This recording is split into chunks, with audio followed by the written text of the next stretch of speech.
Hi, everyone. Welcome. Sorry, we're getting started just a little bit late. We had a couple of technical difficulties that we're working through right now. But we're going to give people about 2 minutes, 3 minutes to trickle in. So grab your water, get comfortable, and we'll get started here in just a minute. Sorry, Kaye. Getting to it here. Yeah, so I'm actually in the Interpretation Education Volunteers Department. I started in the Resources Department. So a little bit of my time is doing science, but most of my time is communicating science and educating science education. Oh, fun.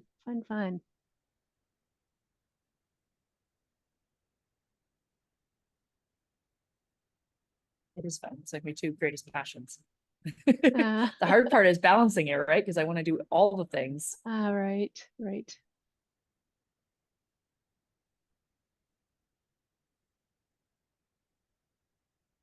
So those of you that are waiting and joined, if you don't mind typing in where you live, if you're here in San Diego, or if you're elsewhere in the country, or even elsewhere in the world. So that will help me understand maybe which species we can focus on or talk about.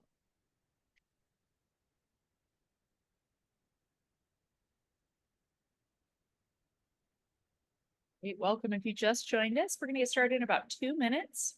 Apologies for starting a little bit late, but go ahead and grab your water, get comfortable. We'll get started here with Wildlife Biologist Kaye London just a little bit. And Kaye has asked you to type in where you're from, where you're at right now, so we can actually focus for endangered species we're going to be talking about tonight.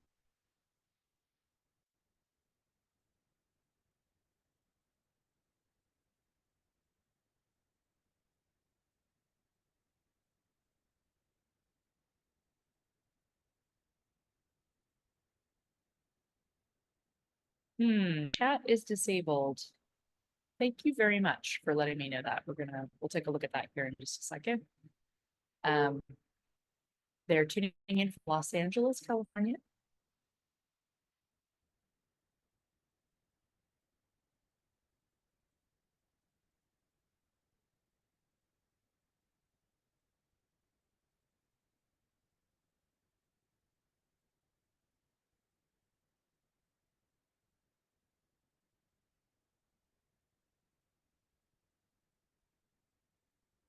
And I don't know if you can, there we go. Chat is now enabled, everybody. So go ahead and type in the chat where you're from, where you're at right now.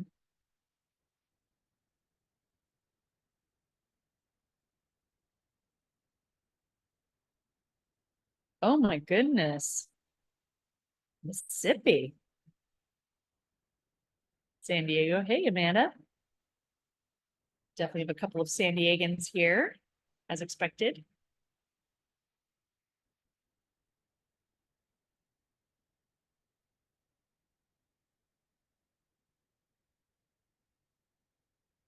Originally from LA, but lives in Point Loma. We have a strong Southern California representation. This is good. And Yeah, Giovanni, awesome. I lived in Louisiana for a few years, so I know Ocean Springs and some of those species well. I lived in Meridian, Mississippi, about 20 years ago. So I've been in those neck of the woods as well. All right, friends, we're going to go ahead and get started, and people will trickle in as they get home from work. So today we are in a webinar format, which means you're not going to be able to see participants on the screen, only the hosts and the panelists. And if you have a question to ask Kaye, which I hope you do, you're going to go ahead and use the Q&A function, which is either at the top of the screen or the bottom of the screen, depending on what format of Zoom that you have, right? It says Q&A and little speech bubbles there. Those questions will queue up, right? So you don't forget them over time. And Kaye's can actually ask them periodically, or I will to Kaye, and she'll answer them periodically. And then we'll do a larger Q&A session at the end as well. And then as we just discovered, right, Kaye will be asking you some questions, and you can go ahead and answer her questions in the chat. All right. And please keep your mic muted, just so we can have a nice flow here to the webinar. And it is being recorded today. If you don't want your name to be shown, you can change your name to something anonymous. Otherwise, it is being recorded today. So, and please share it with your friends too who missed this tonight. One last thing, there are some captions available, and that you can hit the CC button at the bottom of your Zoom screen. All right. So without further ado, I'm going to hand it over to you, Kaye. Let me stop my share. And it's my pleasure to introduce Kaye London, wildlife biologist who works for Fish and Wildlife Service and who used to work at Cabrillo National Monument. And I'm looking forward to hearing all that you have to offer about endangered species, Kaye. Take it away. Well, thank you, Sam. And I'm so happy to be here and happy to see some of my San Diego friends on the call here today. And there's a lot of information, but we'll do our best to get through what we can. And I'm happy at the end to provide my contact information or send you to the right resources if we don't get through it all. So let me go ahead and share my screen, and we will get started here. So can I get a thumbs up? All right. So this year, actually in December of last year, was the 50th anniversary of the Endangered Species Act. And I work for Fish and Wildlife Service, and we have been celebrating and recognizing some of the successes from the Endangered Species Act, and wanted to talk a little bit about how you can be part of the process. So, and let's see here. So just a quick overview here, the background. I'll talk a little bit about where I started and how I ended up here working on this Endangered Species Act, and some of the terminology that's in the act. And what I know best from my work is the classification or the listing process. And so I'll walk through that and how the public can be involved in that process, because it's something that it's really interesting to me, and no one ever taught me the process. How does a species get on the list? How does it get off the list? What is the list? So we'll talk about that here. So yeah, once again, my background, I started out as a volunteer right here at Cabrillo National Monument in San Diego.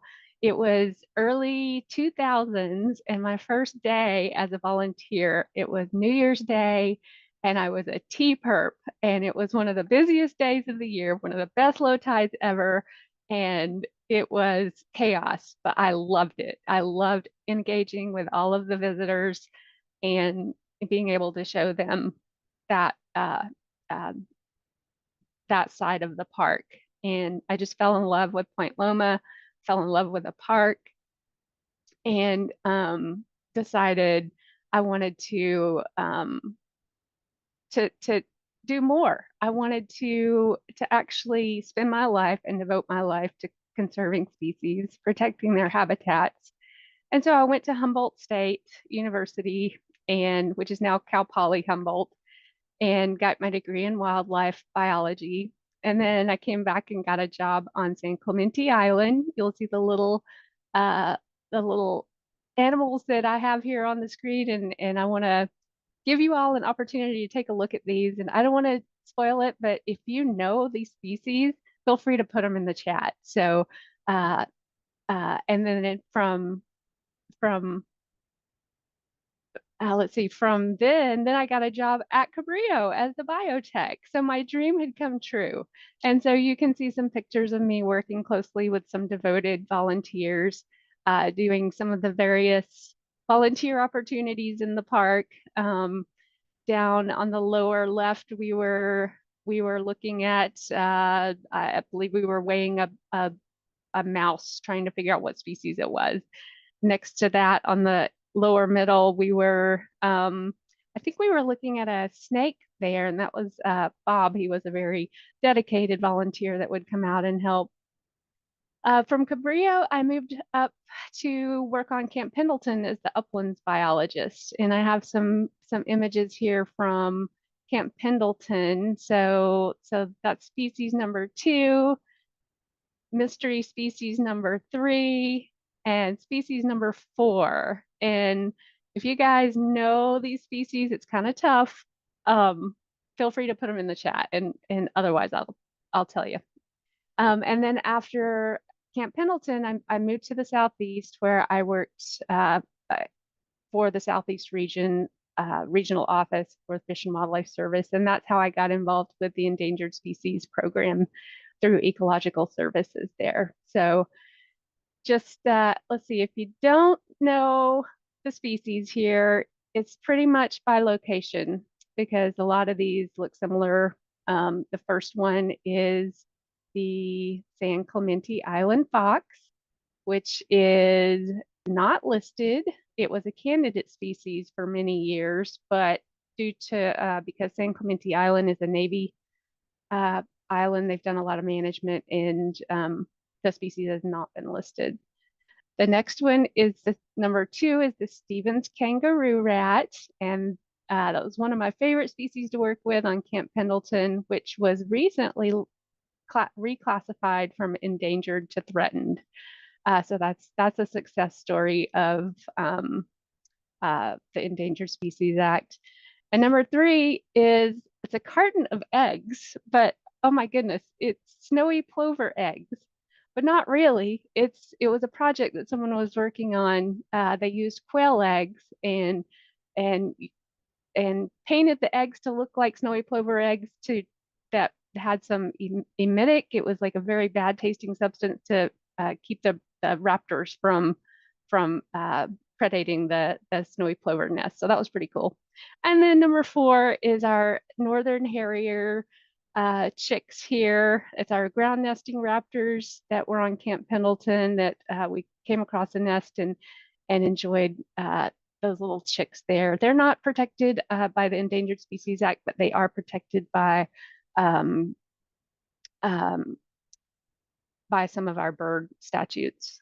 So there's the list.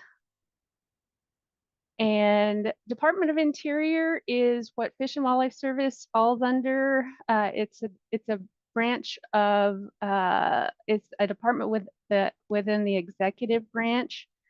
And we are a sister agency to the National Park Service. So you'll see here, Deb Holland is our current Secretary of the Interior.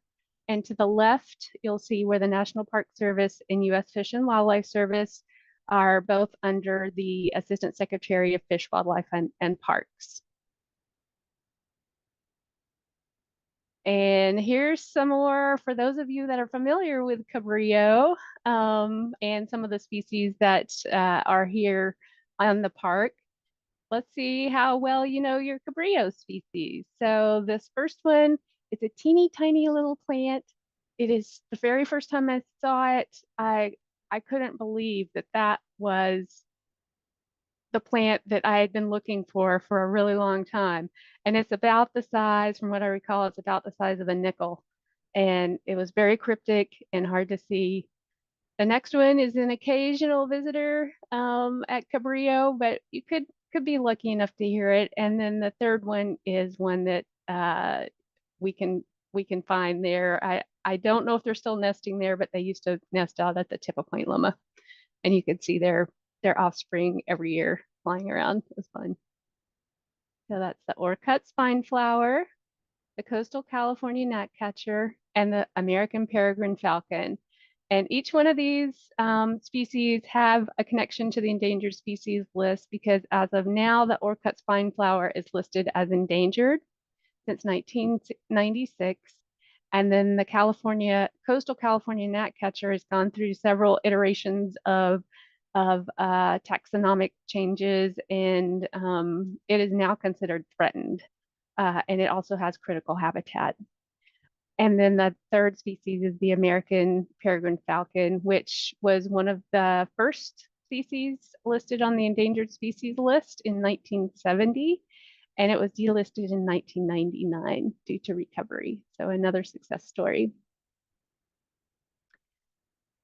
So let's see. So what does it mean? I said threatened and endangered species a couple of times here. What does that mean? So we've got our different websites, different organizations that have their lists. So we have the international, the IUCN Red List, which has critically endangered species. They've got their own definitions for what those mean. We've got World Wildlife Fund. There's just a number of different lists, and it gets confusing. So even the state endangered species list for the California Department of Fish and Wildlife. And then the one that I'm going to be talking about is the the Endangered Species Act that is implemented by the Fish and Wildlife Service and the Department of Commerce, NOAA, NIMS. So, and let's see here. And why did we come up with the Endangered Species Act? A little bit of history about it is back in the 1800s, it just exploitation was rampant when we eliminated the passenger pigeon. The top picture is a pile of bison skulls just from overexploitation, and then the lower picture is a whooping crane, and those feathers were collected from whooping cranes, causing their decline, and they were added to the endangered species list. So a little more history, just to give you a little bit of background here. And after all of that concern about the loss of habitat and the overexploitation of species, in 1966, there was the Endangered Species Preservation Act, followed by 1967 when Congress established that first list of endangered species. And some of those species are actually still on the list. Many have been recovered and removed, but it started out with 78 species. There's actually a website you can go to and see what those species are. And then that advanced to the Endangered Species Conservation Act, 1972. There was concern that there just wasn't enough management in place in the law. So in 1973, the Endangered Species Act was passed, and it passed by overwhelming margin. So everyone, most of the Congress folks were interested in participating and ensuring that we were protecting our resources. And the purpose of the act is of the Endangered Species Act, and sometimes I may say act, sometimes you may see it referred to as ESA in here, is to conserve those endangered and threatened species and the ecosystems for which they depend. So that ensures all federal departments and agencies are working together to accomplish this mission. And it also made sure there was joint authority between the Fish and Wildlife Service and National Marine Fisheries to implement the act. And then, so it's a little confusing, who does what, Fish and Wildlife Service and National Marine Fisheries. Sometimes it's pretty much laid out here, and then our missions are different. We're even different departments. NOAA is Department of Commerce, and recall Fish and Wildlife Service is Department of Interior. So different missions, but it's basically the same purpose, to protect these endangered and threatened species and their habitats. Sometimes there's some overlap with some species like sea turtles.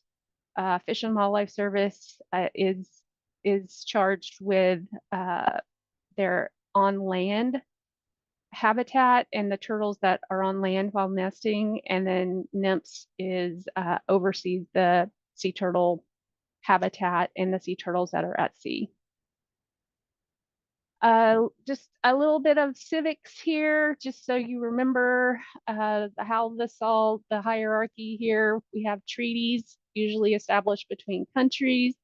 statutes is our, oops, sorry about that, is our law that we have in place. And then we have regulations that amends those statutes.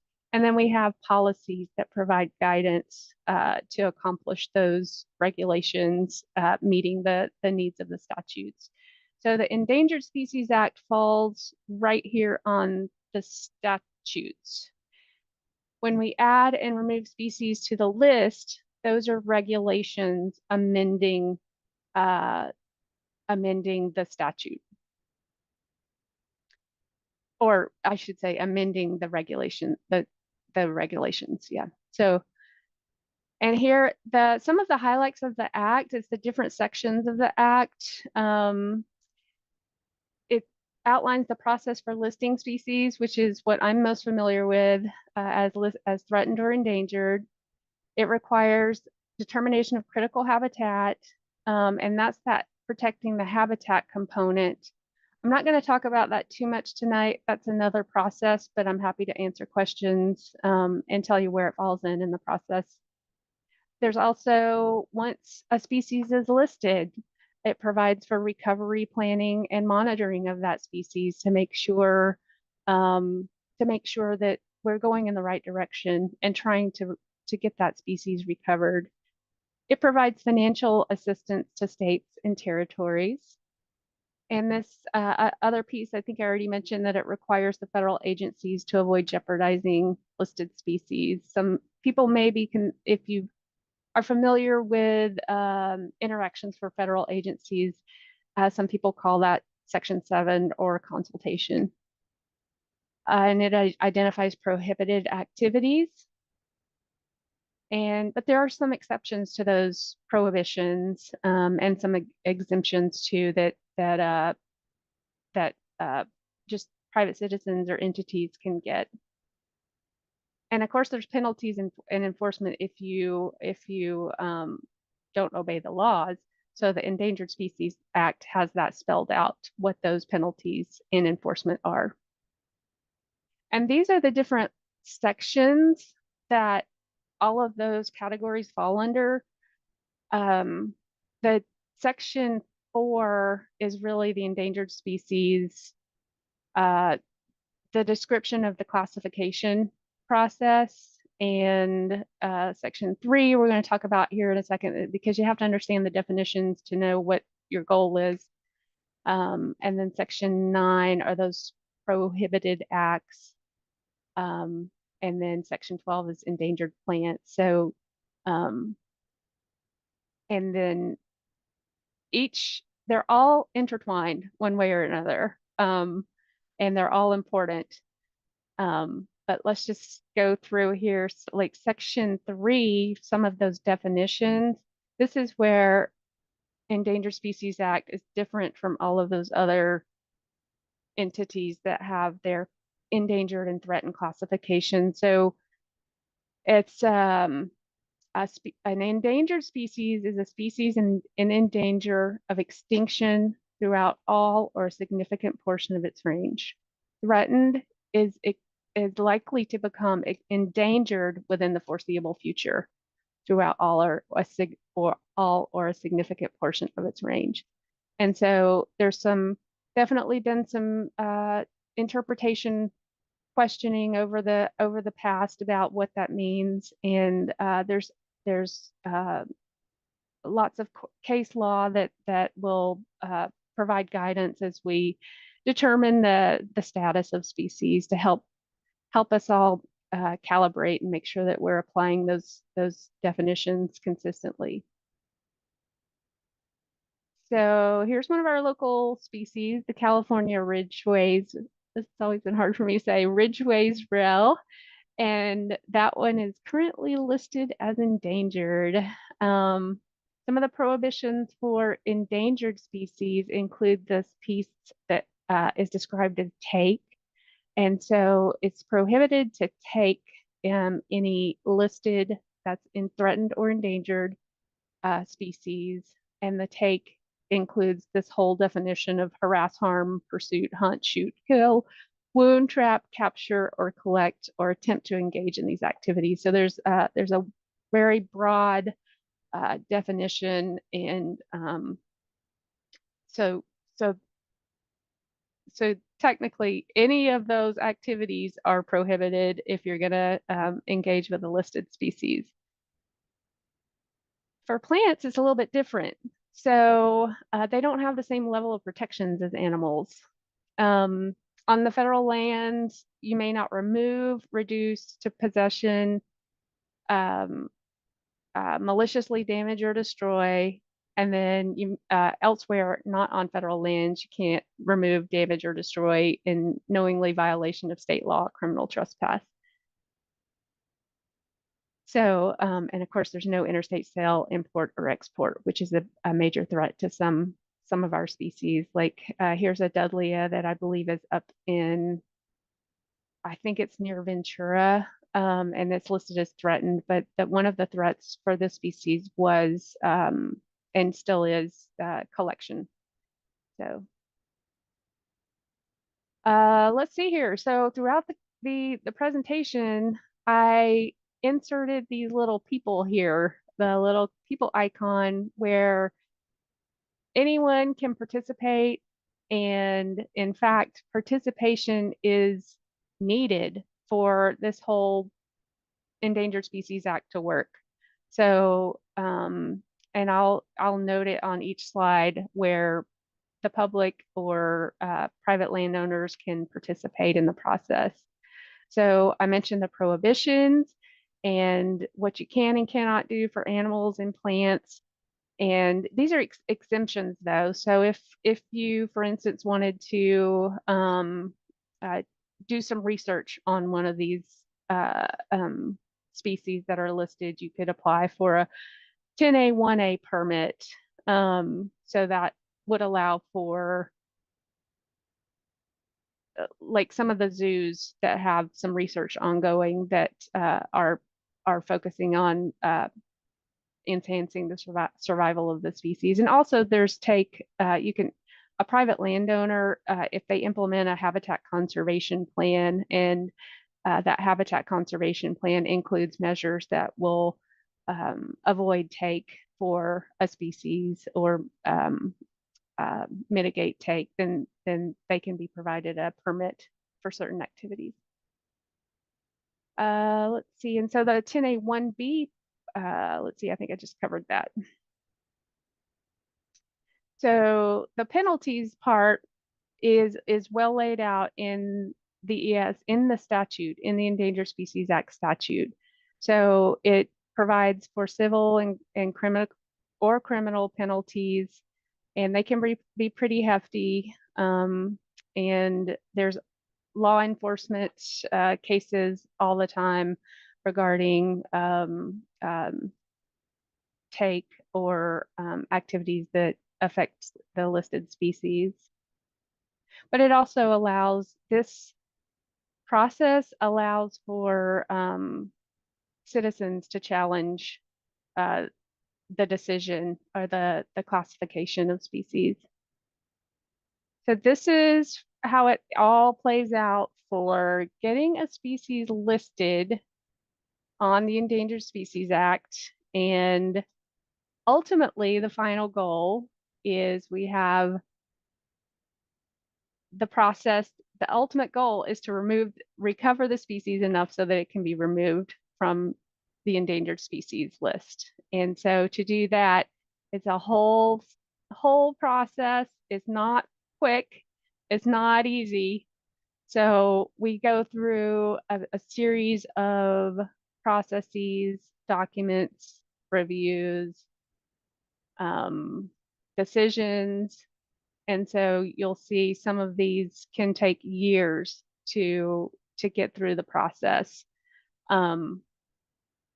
We start here with the petition process. This is where it all starts. So if you have a species right here that you are interested, are you concerned about, like anyone can submit a petition to Fish and Wildlife Service or NIMS for their appropriate taxa. Anyone can send us a petition and we have to review that petition stating that that the species should be listed as a threatened or endangered species. Sometimes it may be something like a subspecies, or for plants, it could even be like a variety. Maybe you've noticed a decline in a particular species and you're concerned about it, and you can find the science that shows, yes, surveys have been done and the numbers are declining. So that's what the petition process does. It triggers a review process for these agencies to look at the science that you present in the petition, and then that science that is presented, if it's presented in the proper format, and it gives us what we need to make a decision, it either will trigger a 12-month finding, or the 90-day finding will publish and say that there was not substantive, the petition wasn't substantive, which means it probably did not have enough science to support moving that species forward.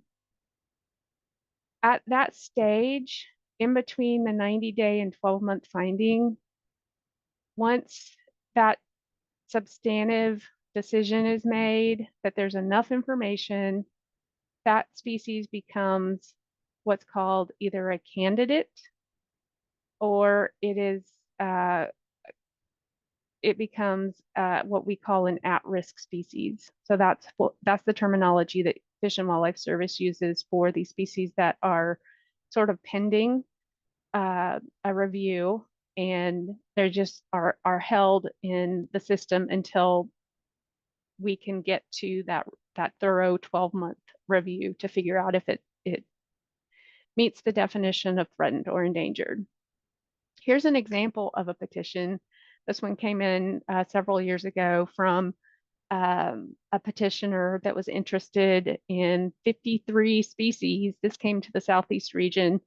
And so that meant that those 53 species had petitions, and each one of those petitions had to be reviewed to see if there was sufficient information. And many of these species went on to have a 12-month finding, and we are still undergoing the 12-month finding for some of these. So, and once again, that petition process can be sent by anybody. It triggers that 90-day review. It's supposed to happen according to the statute. The service is supposed to have that 90-day review done within 90 days. That's why it's called a 90-day review. So, and this is again, just if the petition goes under review and it's either not substantial or substantial, and then that triggers the 12-month finding if there's sufficient information there for us to consider. And here's a picture of a recently petitioned species. I wanted to put, this one is not local here, but it is a California species. It just kind of edges over into California a little bit. But this is a petition for a distinct population segment of the Sierra Nevada red fox. And so that one is currently, we just received a petition several weeks ago, and so that one is still undergoing the review process. I'm not for sure that that's actually been, it's probably under review with a local Fish and Wildlife Service office. So, and here's another one that recently published. This is a petition to list the pygmy rabbit. I believe it was, the pygmy rabbit was petitioned on March 6th of 2023, and the 90-day substantial finding was published in the Federal Register on January 25th of this year. So that was, you can see it was not quite 90 days, but I'm sure it was probably a complex review, and but I wanted to explain a little bit here about the Federal Register and how that works, because this is another piece where we get where we need public involvement. And when we're publishing an agency decision, it's public knowledge, and we want to share that with the public. And that is published in the Federal Register. And in the Federal Register is information that will take you to a website called regulations.gov. There's instructions in each one of those publications that will tell you how you can comment on whatever that decision was. So I believe that the comment period is still open for this pygmy rabbit information here, requesting information on the species so that it will inform the 12-month finding. And we have components of the 12-month finding. It includes, we always want to make sure that we're communicating, it's transparent. We get involvement from states, federal partners, tribes, species experts, anyone who knows anything about the species. We try to reach out, make that connection, bring all of the science together, and we package it up in a report called the Species Status Assessment Report. And it's that science within that report that informs the decision makers if that species it should be warranted for listing. Is it endangered? Is it threatened? Or is it not warranted to put it on the list? And so it's this report. Not every species has an SSA. I'm going to call it an SSA. Not everyone has a report at this time because we just started implementing this framework in 2016, I think. So you'll see existing species status assessments for many, but not all species. And within that species status assessment, the science, it describes the species through the biology. We present the range, taxonomy, habitat, life history, the threats acting on the species. It could be threats that happened in the future, in the past, or threats that might happen in the future. Current condition, what's it look like today? How's it doing in light of those threats and management actions? And then in the future, what do we think might happen? What's the viability of that species in respect to any upcoming or planned activities that may affect it or its habitat? And so we go back to the threats. The description of the threats in the Endangered Species Act is these 5 factors that are listed here. And so to list a species, we have to describe those threats using these descriptions. So it's the habitat destruction or alteration, overuse for scientific, recreational, or commercial purposes, disease or predation, inadequacy of existing regulatory mechanisms, or other natural or man-made factors. And the factor E is sort of the everything else. That's where we usually end up for species that are going to be affected by climate change. The climate change usually falls under the factor E. So what happens after that review? So this is an agency decision. So the regional office, the regional director, the director of Fish and Wildlife Service, the Department of the Interior, all end up signing off on these decisions, but it's ultimately made at the regional level. And those regional managers decide using the science if the species is warranted to list, warranted but precluded, and that is when a species becomes what's called a candidate species. And that ultimately puts it in sort of that same bin as like an at-risk species, where it's going to continue to be analyzed every year until a final decision is made on it. So it's just kind of put in a a section where it's just it's on the list to review, but it's going to continue to be watched and reviewed every year. And then if its listing is warranted, we either list it as threatened or endangered, and that also triggers a critical habitat designation. If critical habitat is, if a species is threatened, we'll designate critical habitat concurrently if it's prudent and determinable. And then that finding, that agency finding, is published in the Federal Register, just like the 90-day finding was. And so we go back through public involvement. We hope that people look at the decision. We hope that people, the public, interested parties, any federal or state partners will provide comments on our decision and give us new information that may help in the final decision.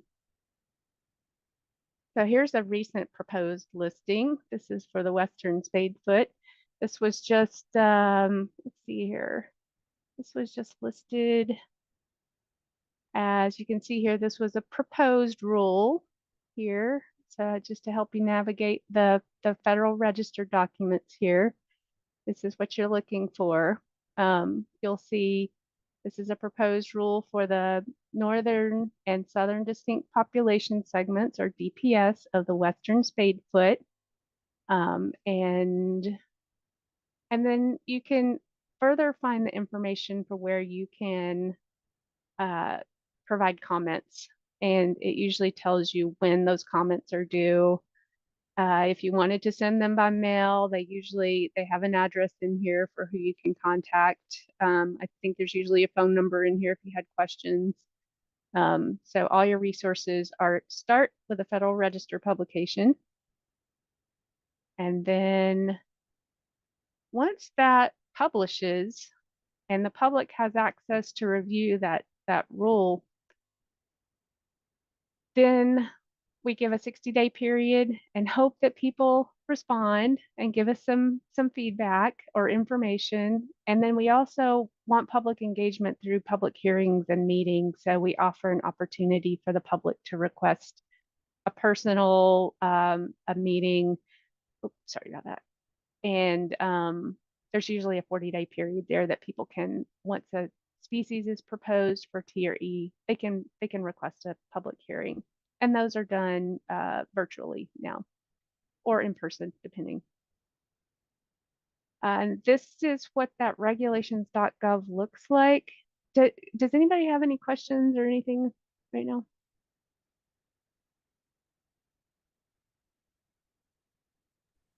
I actually have a question, Yeah. if you don't mind pausing on that really No. briefly. Because obviously this is a very ornate and lengthy process, as it should be, right? For these things. And it seems to me that the determination is based off of, obviously, scientific rigor. So scientific reports, peer-reviewed papers, that sort of research and information.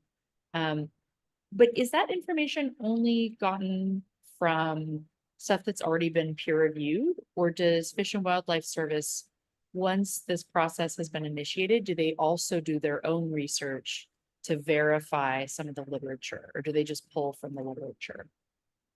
Is there new research? That's a good question. And I think it depends on the species. For some species, we have very little information, and we use what we call the best commercial and scientific data available. So it should be peer reviewed. It should be readily available information. If not, we make sure that it's available if we cite it or if we use it. If there's time, many species on our list, we have a projection to maybe they'll be on that at-risk species list for years, and that gives us enough time to go out and do some research, to partner and contract and work with grad students, whoever can help inform the science on that species. But if we have the time, which is usually a couple of years out, we can do the science and do some surveys. So Right. Interesting. So the answer hopefully is it depends, it depends. right? That is interesting. I think it was always my assumption that like new research was being done for every single one of these species, but it would make sense that you wouldn't do that because if there's so many of them that you're having to review, and also for species that there may be a plethora of literature already out there, it may not be necessary to go out and do That's new right. research to verify. Exactly. And Right. it depends. You're right. Um, yeah. So, Right. let's see. Back We do have to, a so, couple more questions if that's all oh, right. awesome. Yeah, let's go for it. Great. So Mary Rose is wondering if more marine invertebrates will be listed as endangered. Is there anything on the horizon for What our was the squishy question friends? for Will more marine invertebrates be listed as endangered? marine invertebrates? That would be the National Marine Fisheries area that lists some of the corals, and some of the marine invertebrates would fall on their list. So I do not know about that. I know that we have an awful lot of terrestrial invertebrates that are on our at-risk species list that we will be evaluating. We have several that have been listed. So, but for marine, I do not know. Good question. Yeah. Yeah. A very good question, Mary. And Patrick would like to know if there are any endangered species at Cabrillo. And maybe we're jumping the gun here. I wasn't sure if you're going to get to that at some point. So if you are, then we could just hold that question until you get to that part. Yeah, let's hold that. Okay, sounds good. Let's see here. So this is just going back to your participation. If you wanted to comment on those proposed rules, this is that example that I showed for the Western spadefoot here. You go to regulations.gov and you have to look and find what says proposed rule here. Some of this information, like the SSA, is what the science that informed this decision. So you can pretty much find everything here in this regulations.gov. It just gets a little confusing because I don't know if you can see, like the very top listing is from 2022 and it's not related to the proposed rule. That was probably something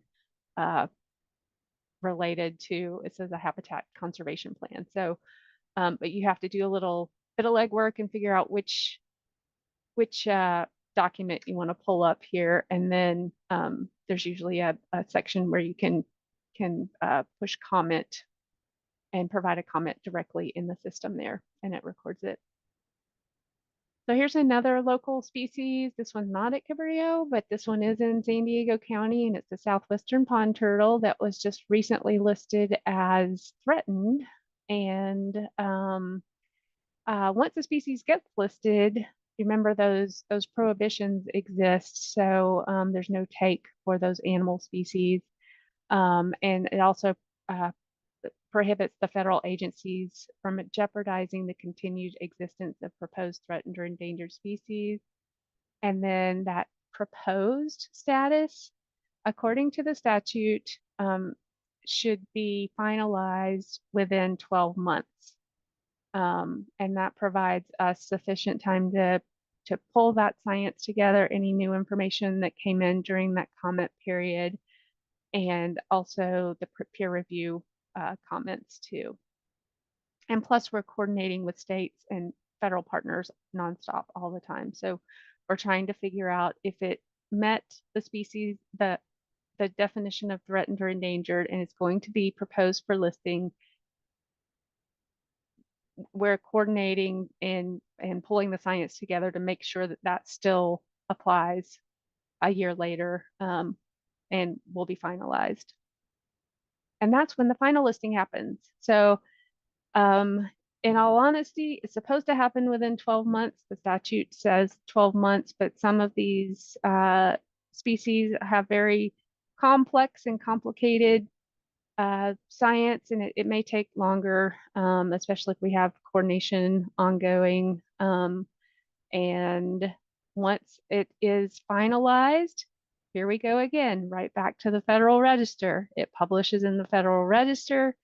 There's no opportunity for public comment, but it does give the public usually 30 days before the listing becomes effective. So it does prepare our partners to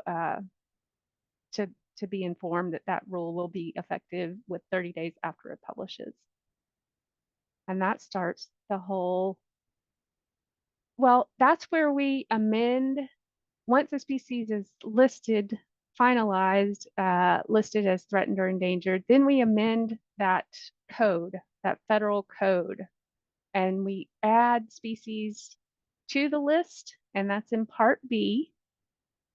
And under Part B, we also have, let's see, this is where you have, it's difficult to navigate because I don't know if you've ever looked at the Code of Federal Regulations. It used to come in books, and it used to be a whole bookshelf would be like 1 year, and these get updated so often. So this particular the endangered species regulations can be found under Title 50, and that's the very last one of the federal code, and it's by alphabetically, and it's under Chapter 1, Subchapter B, and then under that Subchapter B, you get your sections 1711 and 1712. And you can go and look that up anytime under your, there's a E-code, ECFR, or E-code, electronic code of regulations now that you can go to and see those current lists of species. After it gets listed and we amend the regulations and it's posted in the code of the federal, the CFR, then it triggers the recovery mode. And I just put on here the next few steps for recovery. There's each one of these is technical. There's processes within these, but it puts the species on the list for 5 years. Every 5 years, that triggers another review. So it's similar to that 12-month finding where we determined if the species meets the definition of threatened or endangered. That 5-year review is another request for information. Here we have a request for information. Here's a one that just published, I think it was this week, maybe last week, for a species on Vandenberg Air Force Base, and it's the Vandenberg monkeyflower. And that is, you can go there on our website, and you can read that and comment on that. So that's available. And then recovery is our ultimate goal. Here's another species you can see off of Cabrillo. This is the Eastern North Pacific gray whale. And that one actually was removed off of the endangered species list in 1994. So another success story. This is where I get all of my information about species. So this is our Fish and Wildlife Service Environmental Conservation Online system. If you haven't used it before, it's a great resource. You can type in any species, you can type in your county name, and it will give you threatened, endangered, critical habitats. It has all of the information here. So, and then we do have, like I said, we do have quite a few species that are on that at-risk list. And our ultimate goal is to get the species through the system.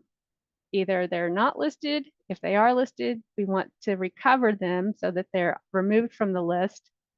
And we've done a great job over the past 50 years. So we were able to recover we were able to get California condors out of the risk of extinction in the wild. And so they're now getting released back into their native habitat and thriving in some areas.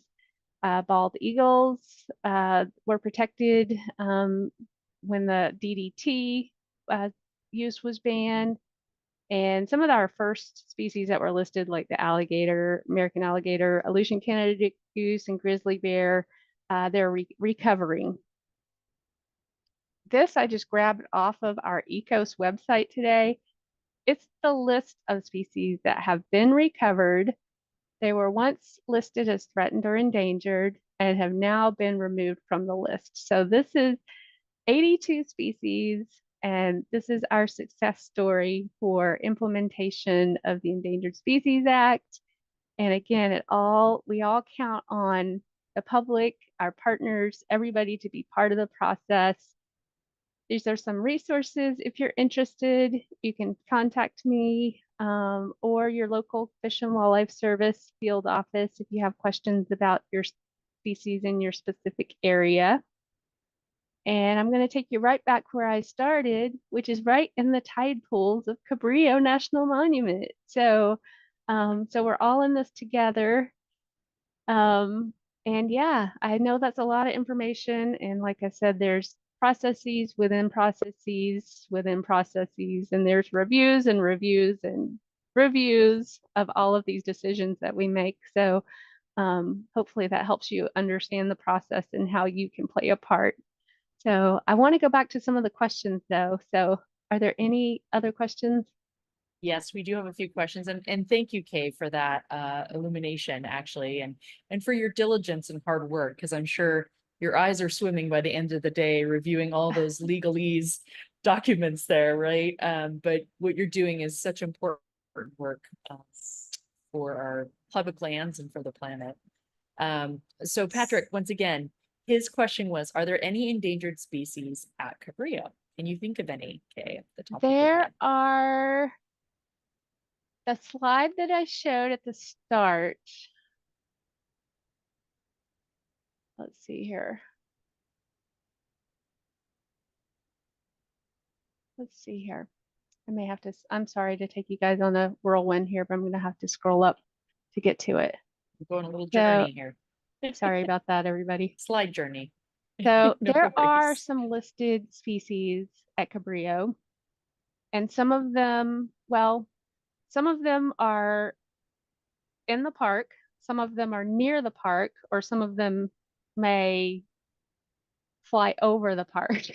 So here we have the Orcut spineflower, which is endangered, and it's been on the list since 1966.